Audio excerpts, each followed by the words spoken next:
is a global realization that micro, small and medium enterprises are the movers of economic growth of any nation and major catalysts in the realization of Sustainable Development Goals (SDGs). And attention of the world economies are now drifted to this very important subsector of the economy.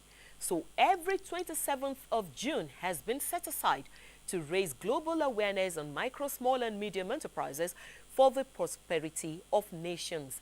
As the world looks towards the youth dimension in celebrating this year's MSME Day, on this edition of Business Trends, we'll bring to you highlights of the day's celebration in the capital city of Abuja, a celebration championed by the Small and Medium Enterprises Development Agency of Nigeria, SMEDAN.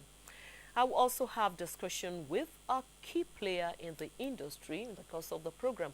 I mean, in the SME subsector. He will give us an insight to the operations of small and medium enterprises in the country and, of course, share some of the challenges they face in the course of their operations. This is Business Trends, and I am Shikeola Ikpenaye. Now let's start the show with highlights of the sights and sounds and key issues raised at the MSME Day celebration in Abuja. Brother, what's happening? You're not looking so good. Life after school has been very difficult. Honestly, see, I can't even take care of myself. Look, I can't even shave. I'm so confused right now. I set up a furniture business and it collapsed. I'm beginning to think someone is after me. It could be from the village. I don't think anybody's after you. You see, business sometimes just need guidance and mentoring.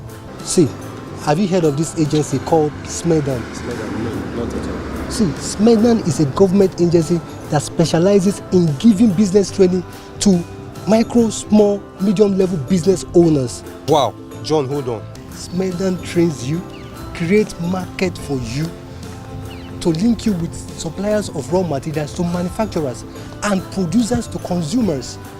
SMEDAN facilitates agricultural commodity exchange and even promote Nigerian-made goods abroad and here in Nigeria. SMEDAN connects young entrepreneurs like you to financial sources so they can have access to loan. John, I want to be like you. Take me to SMEDAN right now. Let's go. Wait, where's the way? Is this way? Let's go. SMEDAN is located at number 35, Port Harcourt Crescent off Gimbia Street, Area 11, Garki, Abuja.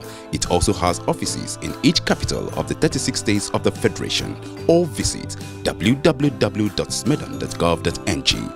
This message is brought to you by the Small and Medium Enterprises Development Agency of Nigeria, SMEDAN.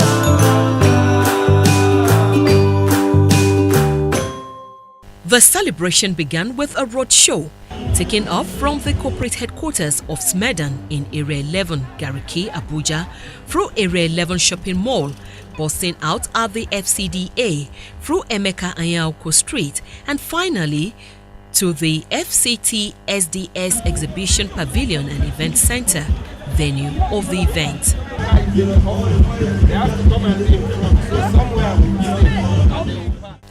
Other government and privately owned agencies in the business of developing entrepreneurship in Nigeria were on ground to rally support for SMEDAN. Build the youth. Build the nation. Destroy the youth. So and that is why all activities of this year MSME centers entirely on our youth. I am glad to see that the exhibitors are made up of SMEs with innovative products. Even the packaging of their products is so fantastic. I mean to say that this way we are following, in less than no time, Nigeria will get to the industrial world. And recently, in our bid in NIPC to encourage MSMEs, we have developed a concept paper. That concept is linking MSMEs in Nigeria with multinational enterprises. That we are collaborating with SMEDAN in doing. It is ongoing right now. The youth is the future. If you can believe in the youth, you can believe in Nigeria. I believe in Nigeria. That's why I'm here to serve. And any way we can partner in any capacity. DBN is open for business, and we are trying to help Nigeria transform the MSME space. And remember, without registration, you cannot really be in business. Our doors are open. We are everywhere in the country. We've decentralized our operations, and you can actually do it yourself. Upon filing all documents correctly, you can get your certificates of registration within 24 hours. Youth is not age. Youth is idea. Youth is energy. Youth is possibilities. And as SMEs begin to focus our attention this year on the youth dimension, we can guarantee that even as we speak today, this particular hashtag on Twitter is trending. Why? Because youth are actually involved in driving the activity of SMEs. The event also witnessed the launch of some publications produced by the agency to guide and provide reference for entrepreneurs. With my partners around to launch these publications on behalf of the SMEs family. Thank you and God bless all of us.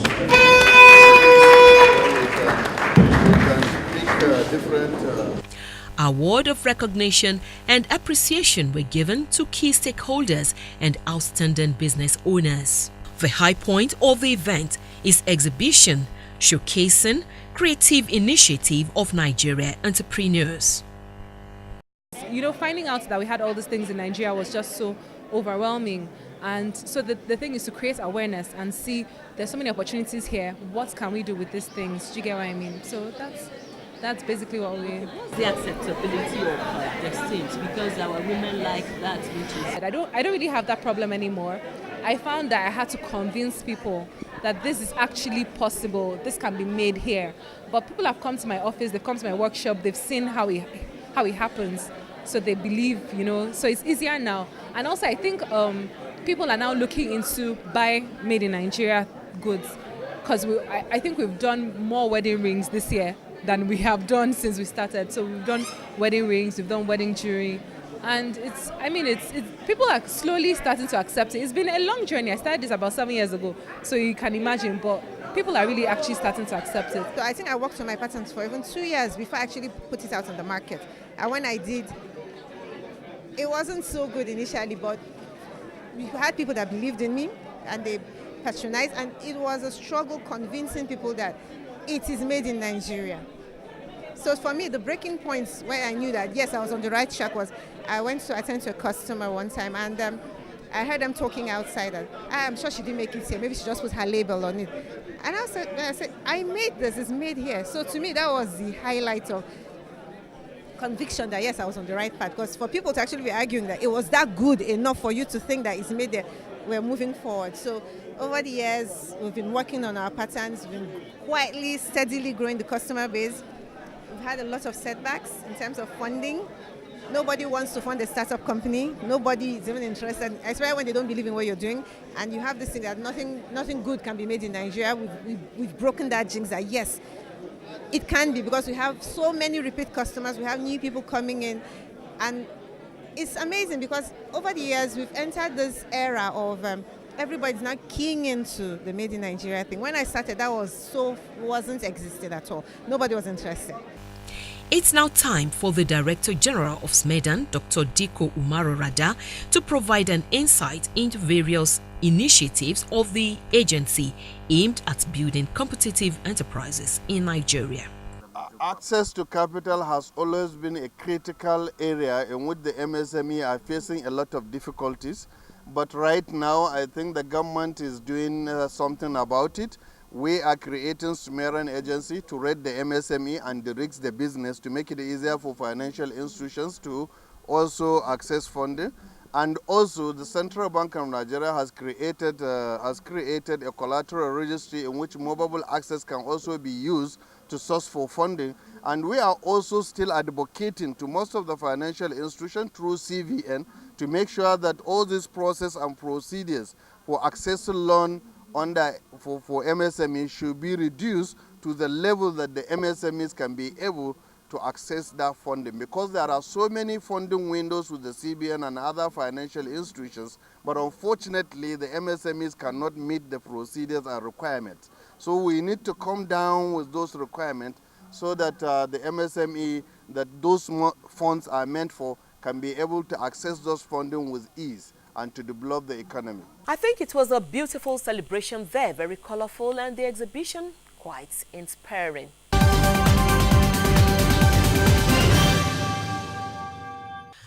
The program is still Business Trends, and I told you earlier there will be a studio discussion.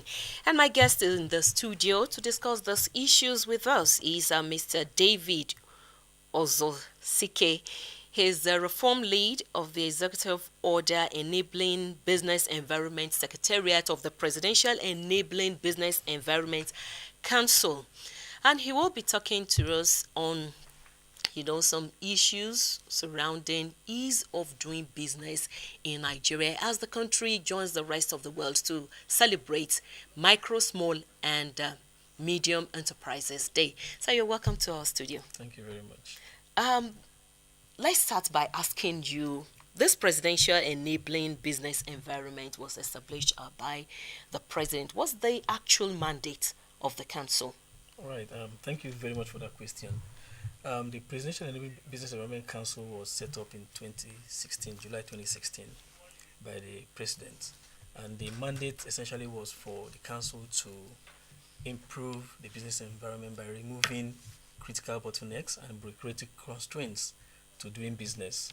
Before then, Nigeria, based on the World Bank Ease of Doing Business ranking, they rank about 190 countries on how easy it is to carry out business in those jurisdictions. So Nigeria has been dropping in terms of its ranking up to 170 in 2015-2016. So when the current administration came in, they realized that this needs to stop. So the president set up the PEBEC to be able to, first of all, improve the business environment and move Nigeria up at least 20 spaces in the World Bank Index. So that was the mandate that the president gave the council. The council is led by the Vice President, His Excellency Professor Emir Shubanjo, and about 10 other ministers on the council, the head of service, as well as the governor of the central bank. And the essential mandate of the council is to work with all government ministries, agencies, and departments to improve the business environment and how they deliver service to the public. Now, for the purpose of MSME Day, Micro, Small and Medium Enterprises Day, I want to know, how is this segment of the economy, how is it injected in the program of the council?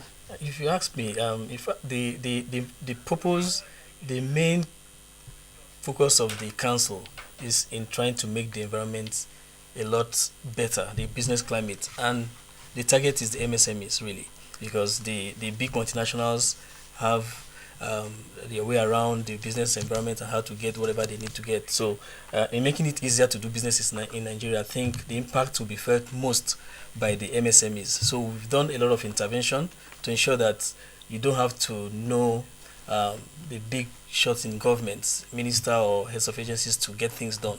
That's the primary core focus of the council. So the key focus of the council is the MSMEs actually.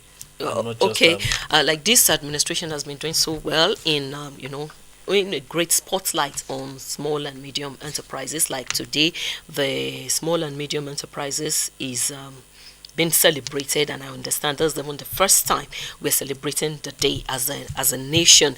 And the focus is the youth dimension. What can you make of this?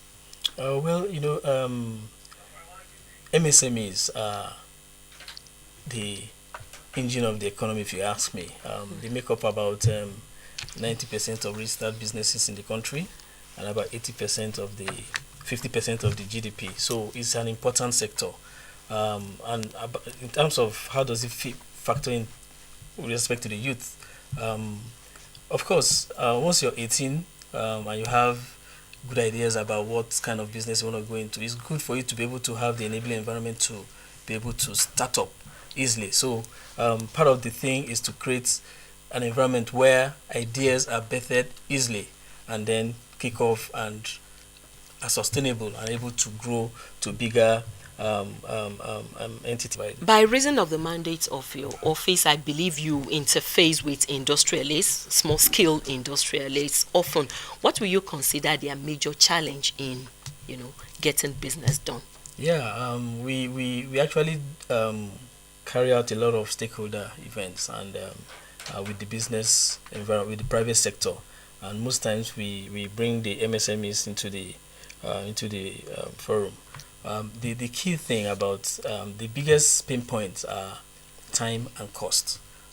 If you're in business, you want to carry out your operations quickly. You want to, and at the cheapest and most cost efficient manner. So all the bureaucratic processes that were in place before now add to the cost of doing business because there are delays in getting approvals for permits and licenses and all.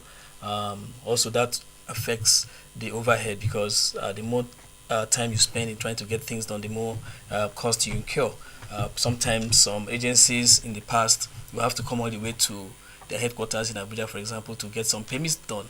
But now most of them have been able to implement automated processes where you can access their services online. You're able to carry out interactions with those agencies from the comfort of your office, from anywhere in the world actually. So that has really made it easier for businesses to thrive and a lot more efficient administratively.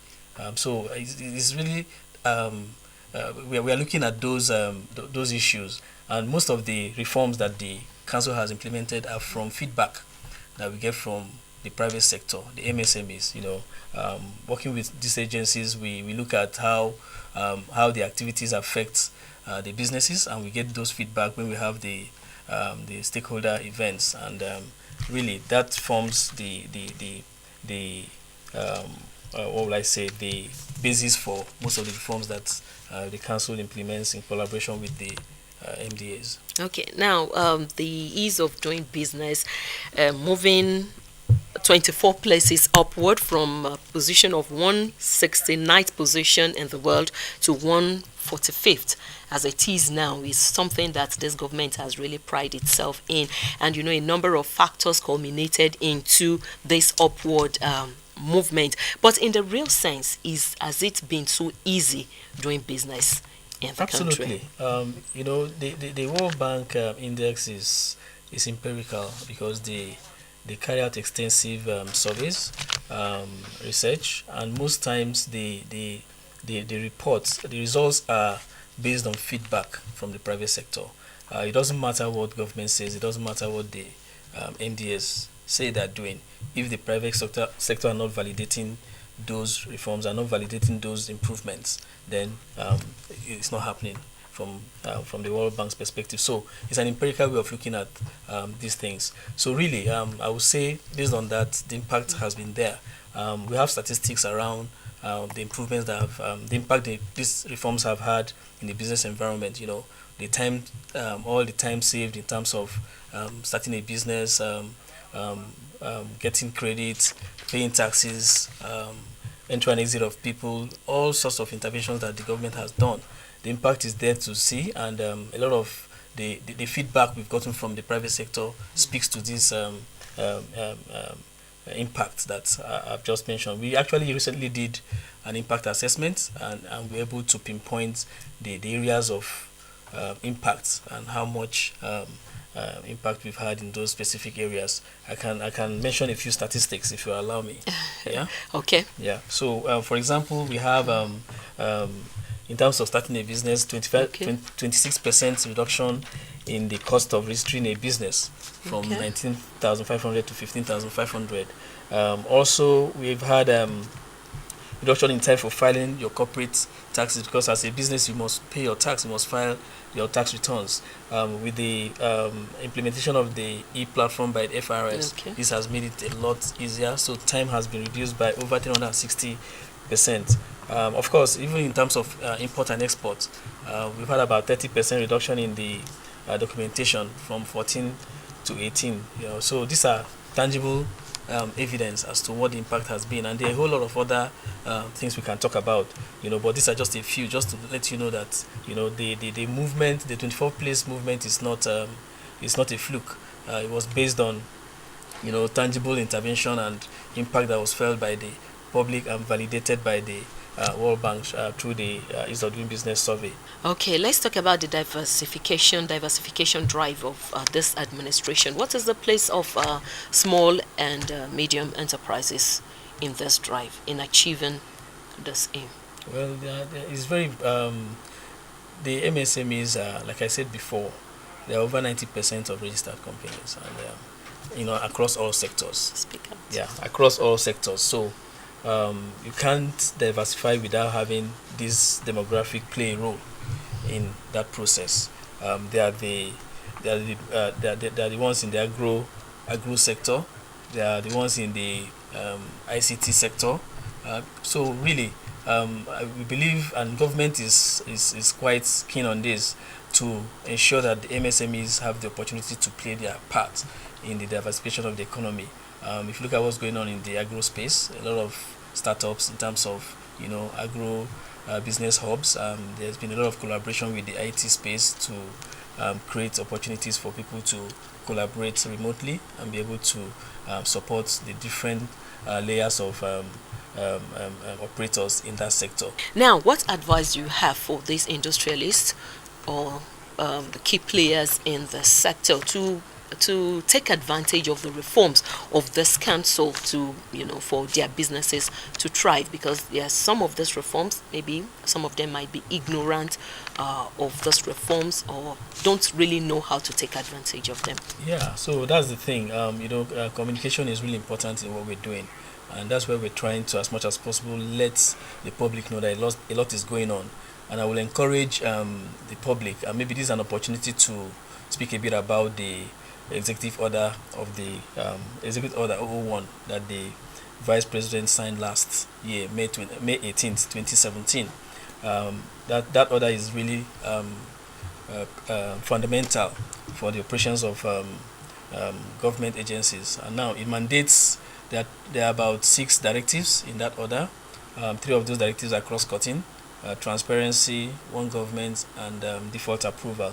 Now, under transparency, it mandates all the MDAs to publish on their website and at their premises a list of services, cost, timeline, and requirements for each of those services, so that it's clear, it's transparent. Once you go to the website of any agency you want to transact with, and this is speaking to the public now, you look at what services they provide. You find out how much and how long it's going to take. And the others further went to specify that if, for example, there's a timeline listed on the website of an agency and you apply for a permit or license and that timeline lapses, you then get what we call the default approval. So it means you get an automatic approval of that application. So this forces government agencies to be efficient in how they deliver service. So it's not like in the past when you don't have a timeline and how long it's going to take, so it's at the discretion of the front desk officer. And to show that there's commitment to this project from the top, on Monday the vice president actually launched the report, the first year report of the E01. We launched the 6 months report in December, and on Monday this week the annual report was launched by the vice president at the State House. So it shows that the government didn't just issue the order, it's being tracked, and all the agencies are being monitored and how well they are doing. If you go through the report, you see that they are ranked in terms of how well they've been able to implement the executive order. So this shows a lot of commitment from the top and a robust monitoring and evaluation process going on. Yeah. So people need to know about this and know that government is ready to do business. So all you need to do is to knock on the door and then you can transact with government. Thank you, Mr. Uzo Sike. I know you have a lot to tell us on this program, but I'm afraid that's the much time can actually permit us. I've been speaking with Mr. David Uzo Sike of the Presidential Enabling Business Environment Council. He is the Reform Lead, Executive Order 001 Enabling Business Environment Secretariat. Thank you very much for coming on the program. My pleasure to be here. Thank you. The program is still Business Trends, and before we go on, let's see what's trending in the business environment.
That's it on today's edition of the program. You keep a date with us next week on the same station. You can also follow us on our social media platforms on the addresses displayed on your screen. Till then, I am Shikeola Ifenayi, and it's